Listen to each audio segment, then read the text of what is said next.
रुद्राक्ष के लिए तो शिव महापुराण में वर्णन मिलता है कि स्त्री हो या पुरुष हो, किसी को भी रुद्राक्ष धारण करने में कोई दोष नहीं है। सभी के लिए रुद्राक्ष धारण करने का विधान है। और रुद्राक्ष का तो बड़ा वर्णन है। ब्राह्मण, क्षत्रिय, वैश्य, शूद्र, यह 4 प्रकार के रुद्राक्ष होते हैं। रुद्राक्ष का इतना विशेष वर्णन क्यों है? इसका नाम है रुद्राक्ष। रुद्रस्य अक्षः, अक्ष शब्द का अर्थ होता है आग। रुद्रस्य अक्षः यह उत्पद्यते स एव रुद्राक्षः। भगवान शिव जी के अस्त्र से जिस वृक्ष की उत्पत्ति हुई है, उसका जो फल है उसका नाम है रुद्राक्ष। एक बार भगवान शिवजी हजारों दिव्य वर्ष मतलब हमारे आपका वर्ष नहीं, दिव्य वर्ष मतलब देवताओं का वर्ष, हजारों दिव्य वर्ष तक घोर तपस्या में भगवान शिव जी ने एकदम समाधिस्थ, और हजारों दिव्य वर्ष समाधि में रहने के बाद में एक दिन भगवान शिव जी लीलाधर है, अपनी लीलाएं करते रहे। उनकी इच्छा हुई मैं नेत्र खोलूं।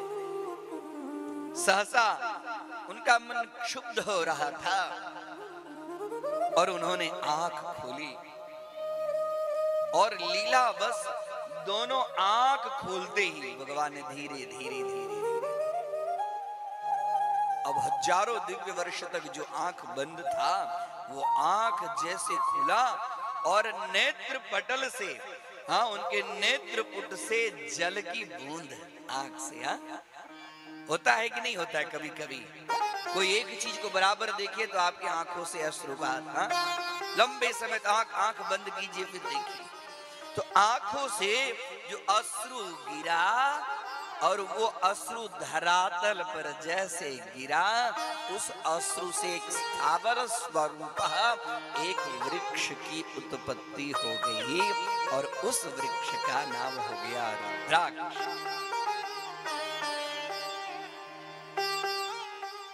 इस तरह से रुद्राक्ष की उत्पत्ति शिव महापुराण में, विद्येश्वर संहिता में रुद्राक्ष की बहुत महिमा है। और जैसे रुद्राक्ष अपने आप, भगवान ने उस रुद्राक्ष को शिव को अर्पण किया, भगवान विष्णु को अर्पण किया, ब्रह्मा जी को अर्पण किया। वर्णन मिलता है कि पृथ्वी के अलग अलग जगहों पर रुद्राक्ष के वृक्ष पाए जाते हैं। जहां पर शीत प्रदेश, ठंडा प्रदेश है, वहां पर रुद्राक्ष की उत्पत्ति होती है वृक्ष की। वैसे तो रुद्राक्ष का आकार जो है वो आंवले के फल के समान श्रेष्ठ माना गया है, आंवले के फल के समान, और बैर के फल के समान रुद्राक्ष मध्यम स्वरूप माना गया है। और चने के समान, चना होता है ना छोटा, चने के समान रुद्राक्ष, उसको यह उत्तम, मध्यम और इसको स्वल्प स्वरूप में माना गया, अधम तो न गया, लेकिन विशेष प्रशस्त है आंवले के समान।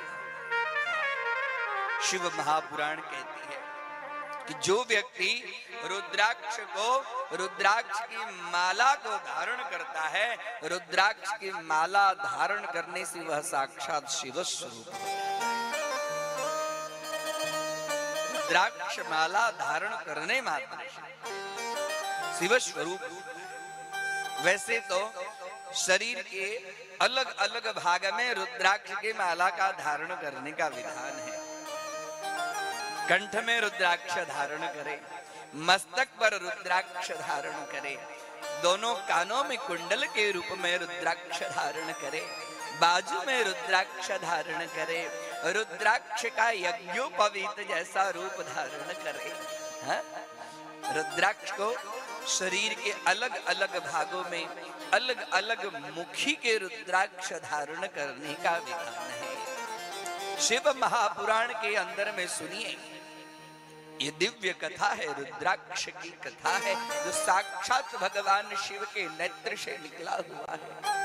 1 से लेकर 14 मुखी तक रुद्राक्ष का विशेष रूप से वर्णन है। और कौन से मुखी रुद्राक्ष धारण करने से किस फल की प्राप्ति होती है, इसकी बड़ी सुंदर कथा। 1 से लेकर 14 मुखी रुद्राक्ष, प्रत्येक व्यक्ति को रुद्राक्ष धारण करना चाहिए। जो शिव भक्ति में लीन है उस व्यक्ति को तो खास करके रुद्राक्ष के धारण करने के बिना भगवान की सेवा पूजा नहीं करनी चाहिए। ब्राह्मण देवता जब संध्या करते हैं तो संध्या में रुद्राक्ष धारण विधि आता है, उसका विनियोग करके और रुद्राक्ष की माला से भगवान शिव जी का दर्शन करने के बाद में त्र्यंबक मंत्र बोलते हुए रुद्राक्ष धारण करते हैं। जिस व्यक्ति को त्र्यंबक मंत्र नहीं आता हो वह ओम नमः शिवाय बोलते हुए भी रुद्राक्ष माला धारण कर सकते हैं, और जिसको वह भी नहीं आता हो वो ऐसे भी रुद्राक्ष माला धारण कर सकते हैं। ये रुद्राक्ष माला धारण करने का क्रम है। अब सुनिए 1 से लेकर 14 मुखी रुद्राक्ष का क्या महत्व है। शिव महापुराण कहती है कि 1 मुखी रुद्राक्ष मिलना बड़ा दुर्लभ है। बड़ा दुर्लभ है ना। आजकल तो आर्टिफिशियल रुद्राक्ष बहुत आ गए हैं। रुद्राक्ष वह कोई लकड़ी नहीं है। बचपन में गुरुदेव कहते थे रुद्राक्ष की परीक्षा करके रुद्राक्ष को धारण करना चाहिए। कैसे पता चले आज तो बहुत सारे आर्टिफिशियल हो गए हैं, ये कैसे पता चले रुद्राक्ष असली है कि नकली है? इसके लिए बहुत प्राचीन बात है। एक जल लीजिए, जल से भरा हुआ एक लोटे में रुद्राक्ष को दे दीजिए। यदि रुद्राक्ष होगा तो नीचे बैठ जाएगा और लकड़ी होगा तो अपने आप ऊपर आ जाएगा, क्योंकि लकड़ी पानी में बैठता नहीं है ना। कहीं आपको लैब टेस्टिंग कराने की जरूरत नहीं है। आज तो लैब टेस्ट करा के हम आप उसको, अरे हमारे महापुरुषों ने तो हमारे घर में ही लैबोरेटरी बना दिया। पानी का लोटा लीजिए, रुद्राक्ष दीजिए, लकड़ी होगा तो अपने आप नीचे रहेगा ही, और रुद्राक्ष होगा तो ऊपर रहेगा ही नहीं। एक सुंदर विधि है, और उस विधि को धारण जब पता लगे यह रुद्राक्ष असली है तो रुद्राक्ष को ग्रहण करना चाहिए। रुद्राक्ष को यदि गंगा जल में घस कर पिया जाए तो बहुत सारे रोग मात्र रुद्राक्ष के जल युक्त ग्रहण करने मात्र से नष्ट हो जाते हैं। भगवान शिव जी के जो जो तत्व हैं वह सारे तत्व रोग को दूर करने वाले हैं। बिल्व पत्र रोग को दूर करने वाले हैं, रुद्राक्ष रोग को दूर करने वाले हैं, भस्म रोग को दूर करने वाले हैं। गाय के गोबर से जो भस्म होता, हमारे गुरुदेव पहले भस्म बनाते थे, बाबा को लगाते थे और उसके बाद में ग्रहण करके उसके बाद में अपने शरीर पर भस्म लगाते। भस्म ग्रहण करने से हमारे अस्थि तापम विनश्यति। अस्थि शब्द का अर्थ होता है हड्डी, हड्डी में रहे हुए ताप भी नष्ट हो जाते हैं। पहले लोग विभूति देते थे, हाँ नहीं है। ये शिव महापुराण की प्रचलन कोई आज से नहीं है, हम भूल चुके हैं। हमारी अज्ञानता के कारण इसे हमें ज्ञान, आज से थोड़ी हमारे बाप दादा करते थे, बताइए आज से करते थे? हाँ, बिल्व पत्र आज से चढ़ाते हैं क्या? हाँ, आज से चढ़ाते हैं? हाँ या ना तो कहो, पता तो चले कि हमारी गाड़ी बराबर चल रही है कि नहीं चल रही है। जल आज से चढ़ाते, दूध आज से चढ़ाते, चावल आज से चढ़ाते। हाँ, थोड़ा हमने मॉडिफाइड कर दिया है, कोई मॉडिफाइड करने की जरूरत नहीं है। भाव से चढ़ाइए, जल चढ़ाइए, दूध चढ़ाइए, शर्करा चढ़ाइए, भांग चढ़ाइए, धतूर चढ़ाइए, सब औषधि स्वरूपा है। भगवान शिव जी को जो जो तत्व चढ़ता है वह सब औषधि है। उस शेषी के लिए भगवान मृत्युंजय है। भगवान को जो चीज आप चढ़ाएंगे, जिस कामना से चढ़ाएंगे, वह फल भगवान आपको देने वाले हैं। हमारी भक्ति श्रेष्ठ होनी चाहिए। हम किस तरह से उस वस्तु को चढ़ाते हैं, ये भावना है। वस्तु की पदार्थ का महत्व नहीं है।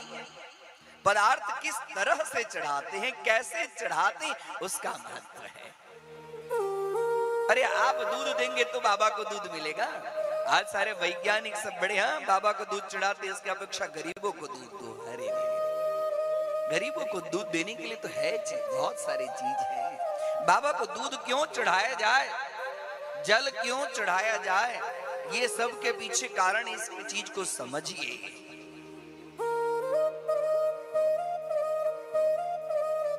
इस सब का विधान है शिव महापुराण के अंदर में। ये सब चीज चढ़ाने के लिए पहले आप देवो भूत्वा देवम, आप अपने शरीर को देववत बनाइए। देववत कब बनेगा, जब भस्म लगाएंगे। हाँ, त्रिपुंड भस्म लगाएंगे, रुद्राक्ष माला धारण करेंगे। कैसे रुद्राक्ष, एक मुखी का वर्णन मैंने किया। एक मुखी रुद्राक्ष साक्षात शिव स्वरूप है। आज तो काजू टाइप का बड़ा चल पड़ा। हा? अरे गोल होता रुद्राक्ष, बनता है। रुद्राक्ष के आकार भी अलग अलग है, शिव महापुराण में भी वर्णन है। लेकिन इसी के लिए आंवला बताया है। आंवला जो एक मुखी रुद्राक्ष है वो साक्षात रुद्र स्वरूप है। एक मुखी रुद्राक्ष के धारण करने मात्र से वह जीव को भोग और मोक्ष प्राप्ति है। एक मुखी रुद्राक्ष धारण करने मात्र से, एक मुखी रुद्राक्ष मिले तो उसे सोने में या चांदी में बराबर पिरोइए और धारण कीजिए। उसको धारण करने मात्र से, और कुछ उसकी विधि नहीं है। विधि बस ओम नमः शिवाय बोलती हूँ, धारण कर लीजिए। और एक मुखी धारण करने से घर के अंदर में लक्ष्मी स्थिर हो जाती है। लक्ष्मी माता आती तो है लेकिन टिकती नहीं है ना। आती है ना, घर में कमाते हैं बहुत सारे, हाँ, लेकिन टिक नहीं पाती है। तो टिकेगी कैसे, उसके लिए शास्त्र में विधान है। एक मुखी रुद्राक्ष धारण करने से लक्ष्मी स्थिरता को प्राप्त होती है। और इतना ही नहीं, जो व्यक्ति एक मुखी रुद्राक्ष घर में धारण किया है, उसके घर में कोई भी नकारात्मक ऊर्जाएं नहीं आ सकती है और सारे उपद्रव नष्ट हो जाते हैं। अपने उपद्रव को दूर करने के लिए घर में स्थिरता, लक्ष्मी की स्थिरता प्राप्ति करने के लिए एक मुखी रुद्राक्ष, ये सब यत्न से मिलता है। ऐसा नहीं है, दुर्लभ नहीं है, हमने दुर्लभ बना दिया है। जिस चीज की व्यक्ति कामना करता है उसको वो चीज मिल जाती है। हा? उसको प्राप्त करने के लिए जहां मिलेगा, जैसे मिलेगा। हम शिव भक्त हैं, एक मुखी रुद्राक्ष के लिए विशेष रूप से प्रयत्न करना चाहिए। अब दो मुखी रुद्राक्ष, मैं 14 मुखी रुद्राक्ष का आज आप लोगों के सामने वर्णन करूंगा। सुनना है ना आप लोगों को कि आगे की कथा कहूं? सुनना है ना? ये तो सुनने में आ गया कि रुद्राक्ष की उत्पत्ति कैसे हुई, रुद्राक्ष का महत्व कैसे है। अब 1 से 14 मुखी रुद्राक्ष का महत्व सुनिए। 2 मुखी रुद्राक्ष साक्षात शिव शंकर स्वरूप है, गौरी शंकर स्वरूप है। 2 मुखी शिव महापुराण में 2 मुखी रुद्राक्ष को देव देवेश्वर रुद्राक्ष कहा गया है। और 2 मुखी रुद्राक्ष धारण करने से ये मुख क्या होता है, समझे कि नहीं समझे? समझे ना। रुद्राक्ष जो होता है उसके अंदर में लकीर होती है, लकीर ऊपर से नीचे तक, उसको हम आप नहीं बनाते हैं। वो जो वृक्ष के अंदर में यह सब भी बड़े बड़े ऋषि मुनि सब पुण्य करते हैं और कुछ पुण्य इनका चुक जाता है और वो पुण्य चुकने के कारण वो कोई वृक्ष के रूप में, कोई वृक्ष के फल के रूप में जब उत्पन्न होते हैं तो ऐसे फल के रूप में उनकी उत्पत्ति सिद्धि होती है।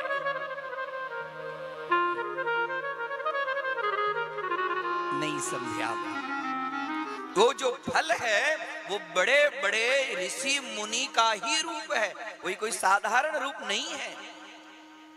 योग भ्रष्ट होने के कारण उनका जन्म स्थावर में हो गया, कोई फल में हो गया, कोई वृक्ष में हो गया, और फल में भी जो ऋषि का जिस तरह से तप है वह ऋषि का उस तरह से वो रुद्राक्ष के रूप में उत्पत्ति।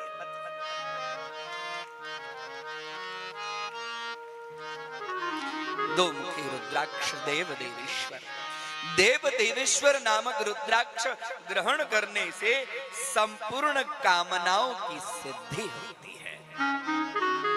संपूर्ण कामना, कोई एक दो कामनाओं की बात नहीं है, संपूर्ण जो कामना से ऐसे रुद्राक्ष यदि मिले तो उस रुद्राक्ष को मंदिर में रखना चाहिए, देव स्वरूप में बना उसकी पूजा करनी चाहिए।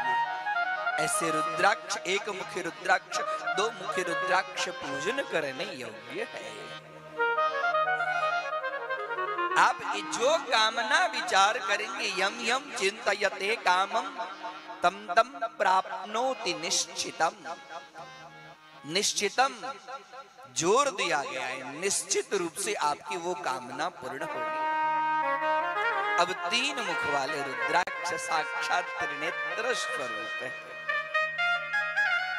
त्रिनेत्र स्वरूप भगवान की तीन नेत्र हैं।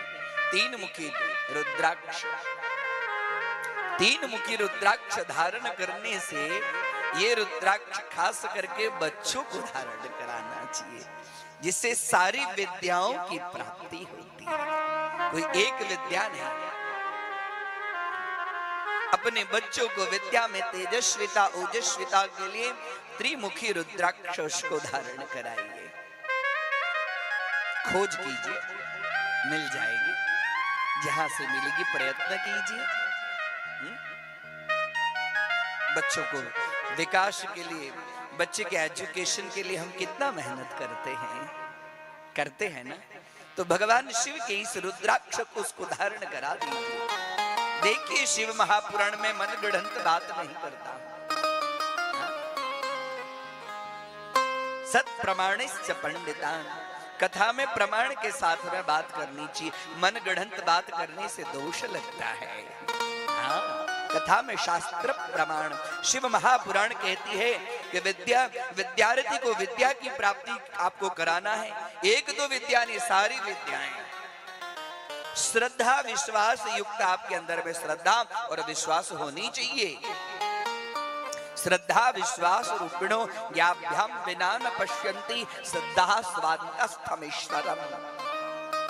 श्रद्धा और विश्वास युक्त यदि त्रिमुखी रुद्राक्ष धारण किया जाए तो आपका बच्चा अपने आप विद्या के अंदर में श्रेष्ठ विद्या को प्राप्त करेगा। अनेक प्रकार की विद्या, अनेक शास्त्र भूलाच विद्या, अनेक प्रकार की विद्याएं हैं, अनेक प्रकार की शास्त्र है। हाँ? बच्चे को पढ़ाइए, पढ़ाने के साथ साथ में बच्चे को संस्कार संपन्न बनाइए, तो आपका ये जीवन सफल हो जाएगा। आपका बच्चा सुधर गया ना, आपकी जीवन सफल है, आपकी पूरी जिंदगी की कमानी सफल हो गई। बच्चा नहीं सुधरा ना, करोड़ का बंगला कोई काम में नहीं आएगा। हमारे गुरुदेव एक बात कहते थे, पूत कपूत तुका धन संचय और पूत सपूत तुका धन संचय। हाँ? अरे धन संचय करके क्या होगा? पूत यदि कपूत होगा तो सारा धन को नष्ट कर देगा आपका, और पूत सपूत तुका धन संचय, पूत यदि सपूत हो गया तो धन संचय करने की जरूरत नहीं, सपूत हो गया अपने आप धन ले आएगा।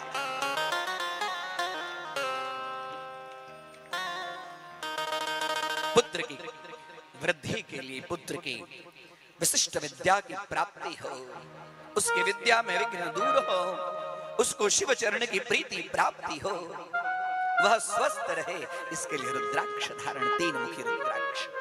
और इतना ही नहीं, जो व्यक्ति साधक होता है, साधना करता है, पूजा पाठ करता है, तीन मुखी रुद्राक्ष धारण करने से उसके सारे साधन सफल होते हैं। इसके लिए खास करके हाँ, क्योंकि भगवान त्रिनेत्र हाँ, साधना में योगी स्वरूप रहते हैं, साधना में लीन रहते। त्रिमुखी रुद्राक्ष साधना के फल को देने वाला है। ये चीज नोट करनी चाहिए आप लोगों को। हाँ, ये चीज नोट करनी चाहिए। अभी तो सुन रहे हैं, सारी बात याद नहीं रहेगी, सारी बातें याद नहीं रहती है, लेकिन ध्यान से सुनेंगे तो याद रहेगी। मैं पहले ही कहा कि शिव महापुराण की कथा बहुत एकाग्र चित्त से सुनिए, कोई इधर उधर की कथा नहीं, दिव्य कथा है, दिव्य ज्ञान अमृत है। सुस्थिर स्वस्थ चित्त से ज्ञान रूपी अमृत का पान कीजिए, जीवन में कभी भी आप भूलेंगे नहीं। चार मुखी रुद्राक्ष ब्रह्मा का स्वरूप है, यथा चतुर्मुखो ब्रह्मा। चार मुखी रुद्राक्ष ब्रह्मा का स्वरूप है, वह मनुष्य के पुरुषार्थ को देने वाला है। चार मुखी रुद्राक्ष धारण करने से व्यक्ति धर्म की प्राप्ति करता है, व्यक्ति अर्थ की प्राप्ति करता है, व्यक्ति काम की प्राप्ति करता है और व्यक्ति मोक्ष का भी अधिकारी होता है। चतुर्मुखी रुद्राक्ष, चार मुखी रुद्राक्ष का बड़ा सुंदर विधान है। रुद्राक्ष को लाइए, नेपाल में भोजपुर नाम का जिला है, वहां पर रुद्राक्ष के बड़े बड़े विशाल विशाल वृक्ष। जाइए कभी पशुपतिनाथ के दर्शन कीजिए, वहां से रुद्राक्ष लाइए, अपने बच्चों के लिए लाइए, अपने लिए लाइए, धर्म की वृद्धि होगी। कमाते हैं अर्थ वो सुदृढ़ रहेगा। हाँ? कितना प्रयत्न पूर्वक कमाते हैं, सुबह जाते हैं, शाम को आते हैं, थके मंदे रहते हैं। अपने परिश्रम को सफल बनाने के लिए भगवान शिव जी का सुंदर फल अपने घर में रखिए, बच्चों को दीजिए, स्वयं धारण कीजिए। पंचमुखी रुद्राक्ष बहुत सरलता से प्राप्त हो जाता है। पंचमुखी रुद्राक्ष यत्र तत्र बहुत सरलता से प्राप्त हो जाता है। पंचमुखी रुद्राक्ष का स्वरूप शिव महापुराण कहती है कि वो कालाग्नि स्वरूप है, कालाग्नि स्वरूप है। पंचमुखी रुद्राक्ष धारण करने से व्यक्ति सर्व मुक्ति प्रदाता है। वह मुक्ति स्वतः रुद्राक्ष शरीर में हो और जीव का यदि शरीर छूटता है तो साक्षात रुद्रगण उसको लेने आते हैं। और इतना ही नहीं, पंचमुखी रुद्राक्ष धारण करने से व्यक्ति मनवांछित फल की प्राप्ति करता है। जो कुछ मन में इच्छा हो वह संपूर्ण इच्छा की प्राप्ति होती है। छह मुखी रुद्राक्ष जिसको षडानन कार्तिकेय स्वरूप कहा गया है शिव महापुराण में, कार्तिकेय, उसको विधान, उसको धारण करने का विधान है। छह मुखी रुद्राक्ष यदि मिले तो उसको यत्र तत्र नहीं धारण करना चाहिए, उसको दक्षिण भुजा में, दाहिने हाथ की भुजा में धारण करना चाहिए। षडमुखी रुद्राक्ष कार्तिकेय स्वरूप यदि आप दाहिने हाथ में उसका धारण करते हैं तो आपने कितना भी कुकृत्य किया है, यहाँ तक कि आपके द्वारा ब्रह्म हत्या हो गई है, वह ब्रह्म हत्या के पाप से भी आप मुक्त हो जाएंगे। छह मुखी रुद्राक्ष का क्या महत्व है? साक्षात भगवान शिव पुत्र स्वरूप है। सप्तमुखी रुद्राक्ष जिसको अनंग स्वरूप, काम स्वरूप, काम का एक नाम है अनंग, जिसका कोई अंग नहीं है, काम स्वरूप।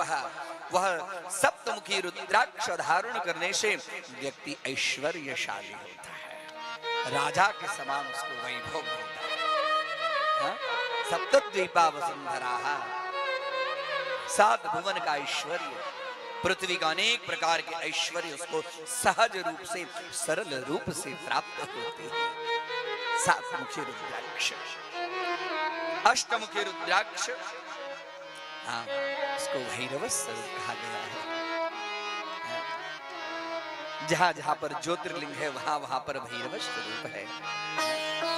भैरव स्वरूप अष्ट भैरव, और वो अष्टमूर्ति स्वरूप, भगवान के 8 मूर्ति हैं, शिव जी के 8 मूर्ति के रूप में। इसके लिए उस रुद्राक्ष का नाम है अष्टमूर्ति स्वरूप, भैरव स्वरूप। और अष्टमूर्ति भैरव स्वरूप रुद्राक्ष धारण करने मात्र से व्यक्ति पूर्ण आयुष्य को प्राप्त करता है, उसकी आयुष्य की कमी नहीं होती है। उस रुद्राक्ष में इतना बल होता है कि आपकी शतायुर्वै पुरुषः, कलयुग में वर्णन मिलता है कि पुरुष की आयुष्य कितनी है, 100 वर्ष। शतम जीवेम शरदः शतम ब्रभ्रभाम शरदः शतमदीना श्याम शरदः शतम भूयश्च शरदः शतात शतायुर्वै पुरुषः। पुरुषः शत आयु, कलयुगी जीव 100 वर्ष तक। आज तो धीरे धीरे धीरे धीरे अब तो बिरले कोई मिलेंगे, हाँ? कोई सेंचुरी पार करने वाले कोई मिल जाए तो समझ लीजिए, समझ लेना चाहिए कि बड़े पुण्यात्मा है, हाँ? अब धीरे धीरे आयुष्य कलयुग अपना प्रभाव जमा रहा है, आयुष्य कम, हाँ? अब तो 50, 60 के ऊपर में, 60 तो समझ रहे हैं, 60 के बाद में हो रहा तो लोग समझ रहे हैं कि हम अब इनकी आयुष्य, पहले तो 100, 105, 110, 120 वर्ष तक है कि नहीं है ना? कम हो गया क्योंकि अपने स्वाद को व्यर्थ बिता रहा है,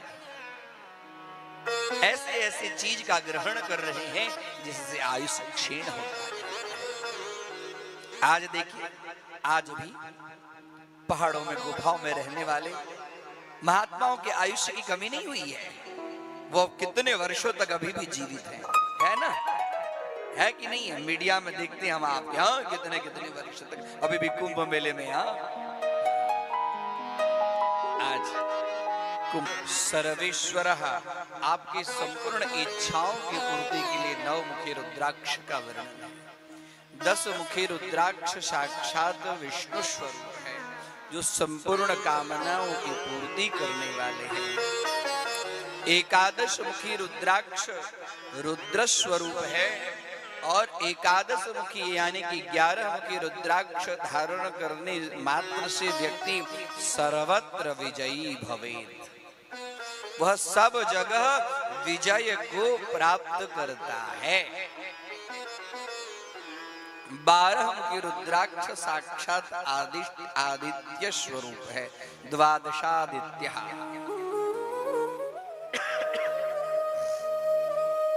और उससे कीर्ति की प्राप्ति होती है। कीर्ति यानी कि यश, यशः एव सजीवति। व्यक्ति के जीवन में, जिस व्यक्ति के जीवन में यश है वही व्यक्ति जीवित है। शरीर छूट भी गया तो फिर भी यश है तो उसकी कीर्ति अभी भी है कि नहीं है? तुलसीदास की यश, सूरदास की यश। 13 मुखी रुद्राक्ष विश्वेदेव स्वरूप है, संपूर्ण अभिष्ट की पूर्ति करने वाले। और 14 मुखी रुद्राक्ष जो है वो शिव स्वरूप है, संपूर्ण पाप के नाश करने वाले हैं। इस तरह से शिव महापुराण के अंदर में 14 मुखी रुद्राक्ष का विशद रूप से वर्णन है, जो आप लोगों ने सुना। रुद्राक्ष माला धारण करने मात्र से भूत प्रेत पिशाच यह सब अपने आप दूर हो जाते हैं। इसके लिए रुद्राक्ष धारण करना चाहिए। अब धारण करना चाहिए।